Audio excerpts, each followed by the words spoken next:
Allahumma salli ala sayyidina Muhammadin abdika wa rasulika nabiyil ummi wa ala alihi wa sahbihi wa barik wa sallim. Allahumma anta laha wa law azmat farrijha bi fadli. Bismillahirrahmanirrahim. Assalamualaikum warahmatullahi taala wabarakatuh. Waalaikumsalam warahmatullahi wabarakatuh. Jadi pelajar-pelajar Madrasah Riyadhut Du'afa wal Masakin dan tuan-tuan muslimin muslimat, mudah-mudahan dirahmati dan diberkati oleh Allah Subhanahu wa taala. Sama ada tuan-tuan yang sedang berada dalam Facebook ataupun berada dalam IG, afwan lakum, hari ini agak kelewatan sedikit sebab pagi tadi ada kuliah muslimat. Habis kuliah mesyuarat pula berkenaan ICS yang insya-Allah kita akan buat dekat beberapa tempat juga, permintaan daripada begitu ramai daripada pihak-pihak masjid dan sebagainya. Jadi walau bagaimanapun insya-Allah hari ini kita bersambung pada pengajian kita. Walau bagaimanapun insya-Allah mengaji takkan berhenti dah. Kerana daripada ilmu inilah akan mempertingkatkan kehidupan kita pelajar-pelajar dunia dan akhirat. Jadi hari ini insya-Allah kita bersambung dengan katanya Bismillahirrahmanirrahim. Bismillahirrahmanirrahim. Maf'ulun fih. Maf'ulun fih. Maf'ulun fih. Maf'ulun fih. Iaitu baca. Yaitu Isim yang mansub. isim yang mansub. Duduk selepas fa'il dan fa'il. Duduk selepas fa'il dan fa'il. Kejadian daripada zaraf. Kejadian daripada zaraf. Maknanya pada. Maknanya pada. Baik, hari ini kita masuk pula dalam satu tajuk berkenaan maf'ulun fih. Nama dia maf'ulun fih. Jadi ingat pelajar-pelajar bila sebut maf'ul, letak dalam kepala dulu, iaitu yang duduk selepas fa'il. Fa'il, maf'ul. Faham tak? Itu asas. Fa'il, ulang balik.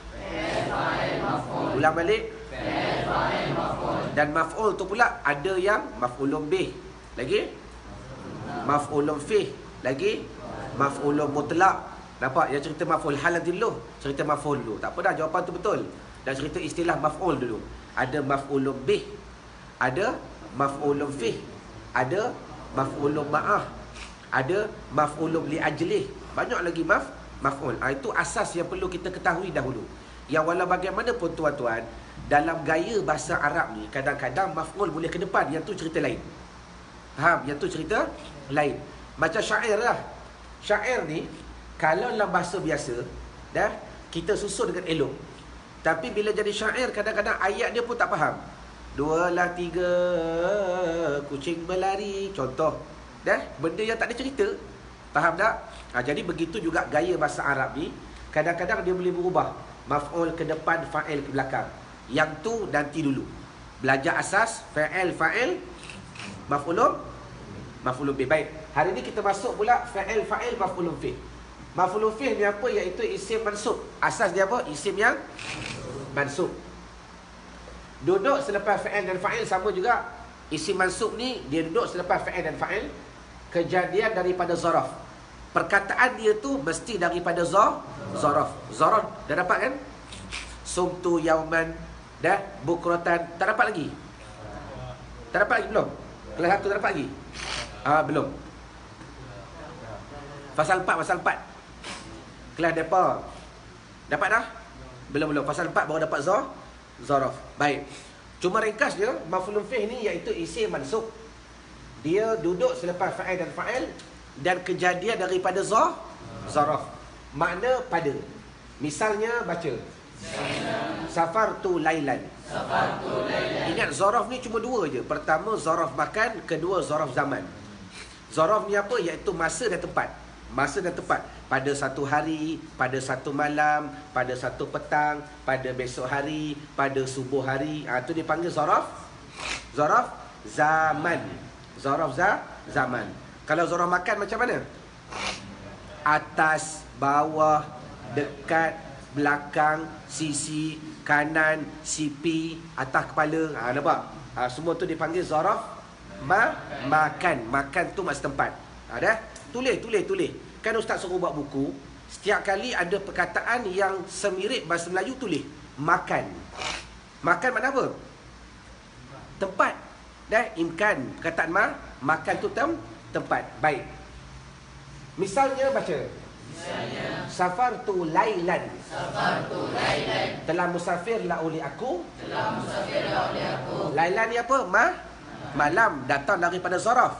Maka pasang mana apa? pada. Dia tak jadi telah musafir la oleh aku akan satu malam. Dia tak. Dia pasal makna telah musafir la oleh aku pada suatu malam. Tu zaraf. Sumtu yauman, baca.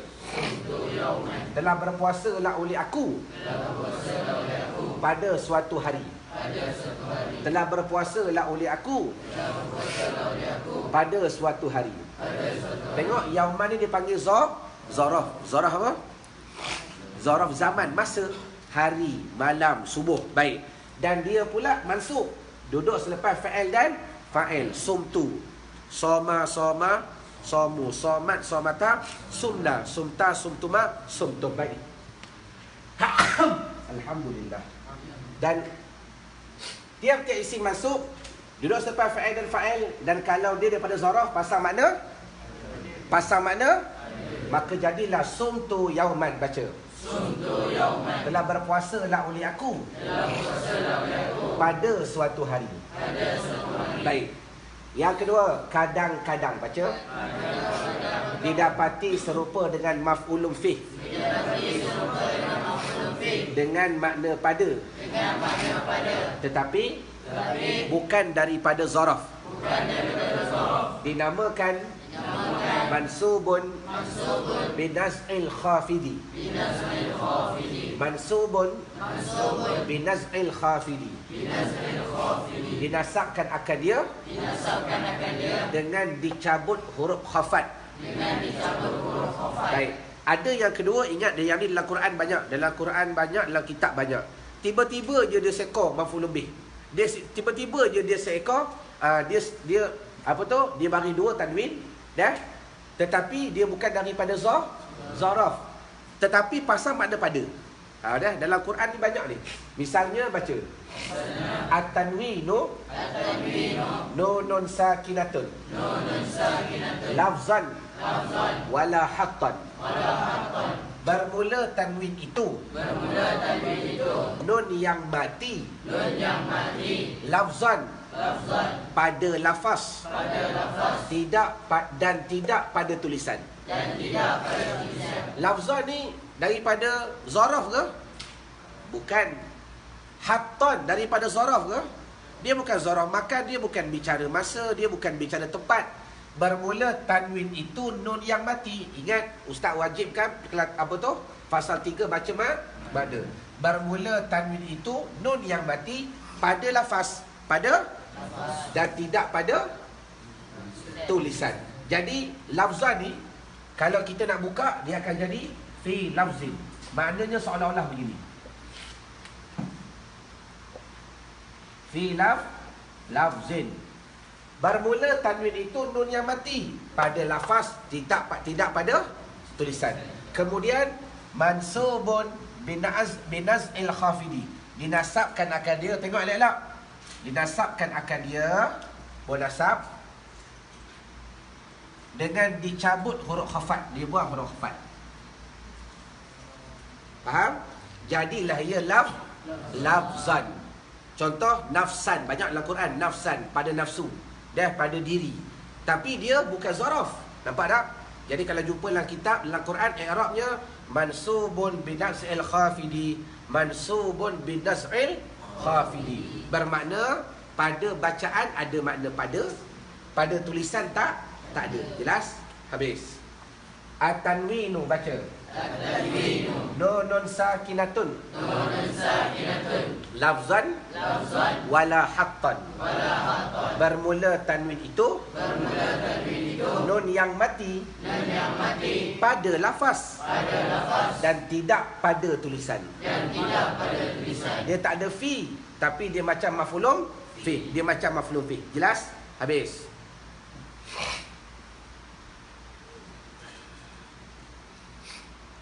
Bismillahirrahmanirrahim.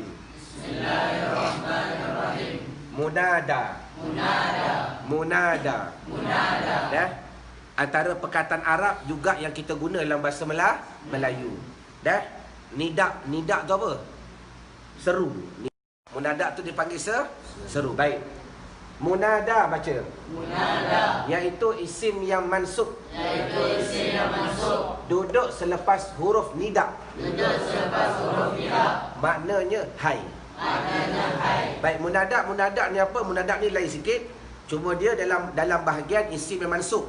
Sebab tajuk besar kita apa dia? Asmaul mansubat, isim-isim yang dinasabkan akan dia. Baik. Dan munadak ni pula iaitu isim yang mansub di bahagian atas, duduk pula selepas huruf nidak. Duduk selepas huruf seru. Nidak tu makna seru. Duduk selepas huruf seru. Maknanya apa? Hai. Huruf nidak baca. Huruf nidak. Ya ayya hayya hai.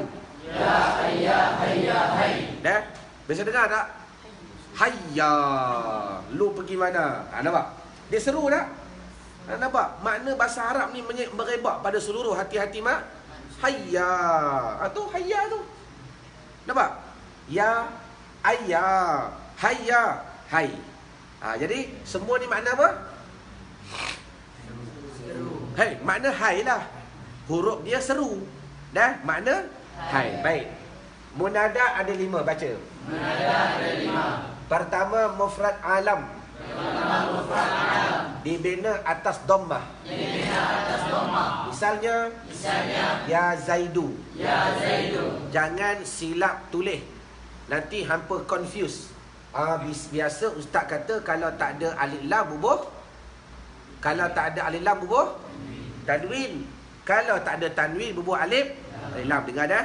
Masalah tu tak termasuk dalam masalah huruf nidak. Sebab memang selepas huruf nidak mesti isim. Faham tak? Selepas huruf nidak mesti isim. Dia tak boleh selepas huruf nadak ya makan apa? Dah betul? Tak boleh selepas ya tu fa'il, tak boleh. Lepas ya mesti isim. Jelas? Jadi memadai walaupun tidak dibubuh tanwin, walaupun dibubuh dhammah, maka i'rabnya begitu. Ya Zaidu baca. Ya Zaidu. Wahai Zaid. Wahai Zaid. Ulang balik. Memadai selepas huruf nidak, dia confirm jadi isim. Walaupun tak ada tanwin, maka tetap dinamakan isim. Mana tanda isim? Sebab ada huruf nidak.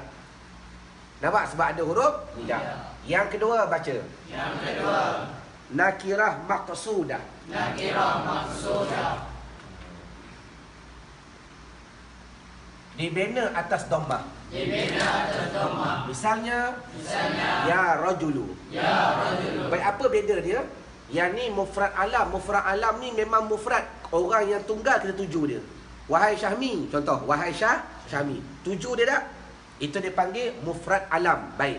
Yang kedua nakirah. Nakirah ni orang kita tak kenal. Tapi maksudah yang kita tuju pada dia. Budak di sini. Ada nama tak? Tak ada. Kita gunakan kalimat yang umum. Yang semua orang budak. Betul? Wahai laki-laki di sini. Tetapi laki-laki tu dia tuju tak? Laki-laki tu dia tuju tak? Ni budak di sini. Ustaz tuju tak?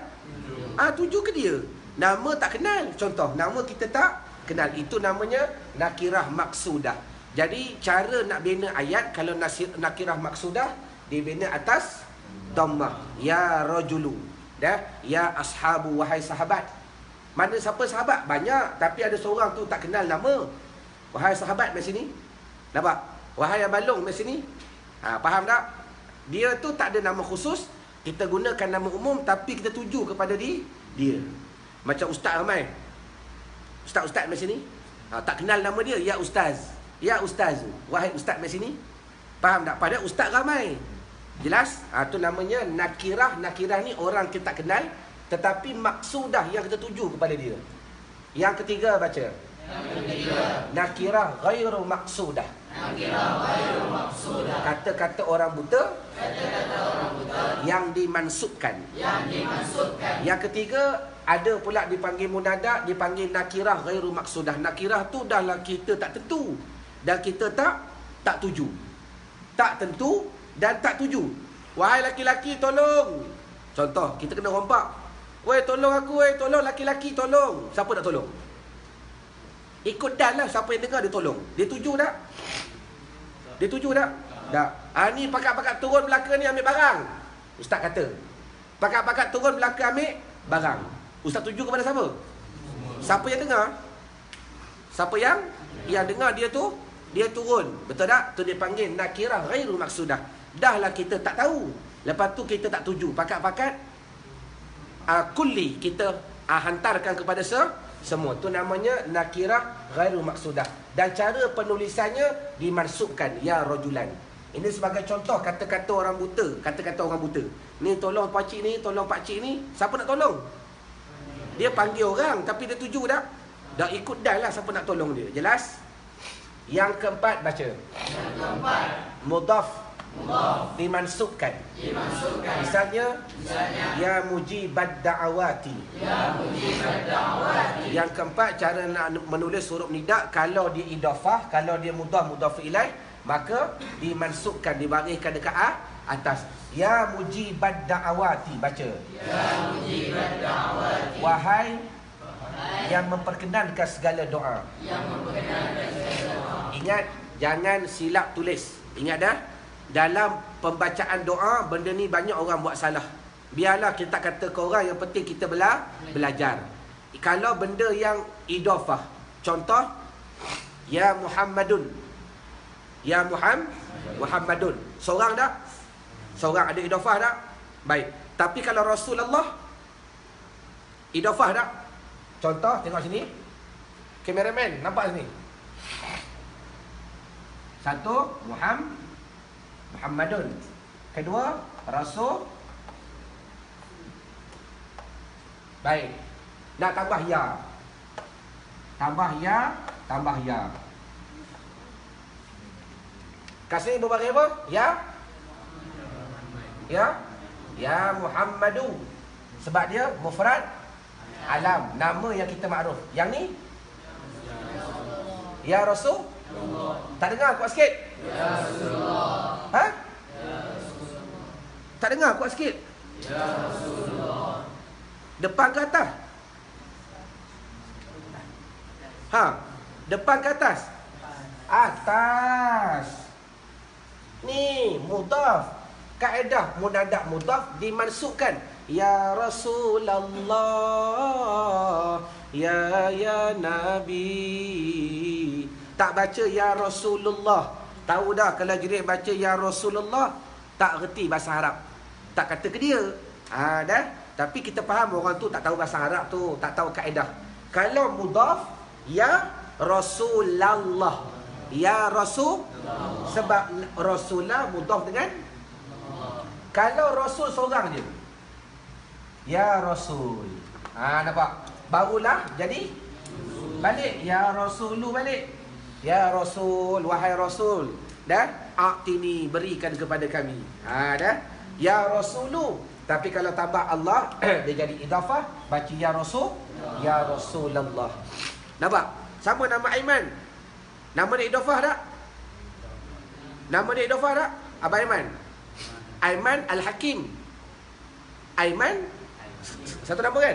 Aiman Al-Hakim. Aimana, satu hakim. Satu hakim pula. Aimana, satu nama. Al-Hakimi. Kalau tambah ya, jangan baca ya Aimanul Hakim. Salah. Ya Aimanal Hakim. Nampak? Ya Aimanal Hakim. Sebab dia idafah. Jelas? Ya Abdallah. Jangan baca ya Abdullah. Salah. Sebab munadak mudhaf mesti ya Abdallah.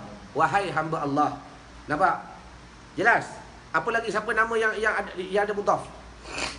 Farhan seorang, Roy seorang. Abdul Rashid. Dah. Kalau nama tak ada ya, Abdul Rashid. Kalau tambah ya, ya Abdar Rashid. Ya Abda. Baca mansub. Jelas? Akhir sekali yang kelima, musyabbah bil mudhaf. Baca. Musyabbah bil mudhaf. Musyabbah bil mudhaf. Musyabbah bil mudhaf. Musyabbah ni apa dia? Yang menyerupai dengan mudhaf. Dia bukan mudhaf tapi macam mudhaf. Dah? Dimansubkan juga.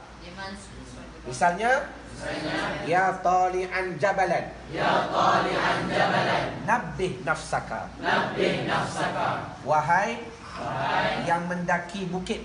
Yang mendaki bukit. Nabbih. Nabbih. Hendaklah jaga oleh engkau. Hendaklah jaga oleh engkau. Nafsaka. Nafsaka. Akan diri engkau. Akan diri engkau. Ya tali'an jabalan. Ya tali'an jabalan. Tengok dah, asal makna asalnya begini. Ya tali'an, wahai yang meninggikan jabalan akan bukit. Wahai yang meninggikan akan bukit. Maknanya mendaki bukit. Baik. Pada tulisan dia macam na'at. Macam na'at. Tetapi pada makna dia jadikan satu nama khusus. Nampak? Jadi pendaki bukit. Itu dipanggil musyabbah. Macam mudhaf. Wahai pendaki bukit. Kalau ikut makna asalnya, wahai yang meninggikan akan bukit. Nampak? Wahai yang meninggikan akan bukit. Tapi nak mudah cerita, ya tali'an jabalan, wahai pendaki bukit. Mudhaf tak? Idafah lah. Itu dia panggil musyabbah bil mudhaf, yang menyerupai macam mudhaf. Hukum juga mansub, ya tali'an jabalan. Nabih nafsaka, hendaklah pelihara oleh engkau akan diri engkau. Jelas? Wallahu a'lam. Laula lim-lim lakasra alim. Tak faham tanya, tak tanya faham. Soalan. Ada soalan? Baik, tuan-tuan salam, madai pertemuan kita pada hari ini. Bagi tuan-tuan yang berada dalam IG dan juga berada dalam Facebook, syukran jazilan khairal jaza di atas kerinduan tuan-tuan untuk meneruskan mempelajari bahasa Arab. Bukanlah semata-mata kerana kami yakin keberadaan tuan-tuan semata-mata merindukan bahasa Nabi, merindukan diri Nabi, merindukan diri syurga Allah Subhanahu Wa Taala dengan tuan-tuan mempelajari bahasa Arab. Jadi ma'assalamah liqa, sehingga kita bertemu lagi pada siri-siri yang akan datang. Assalamualaikum warahmatullahi taala wabarakatuh.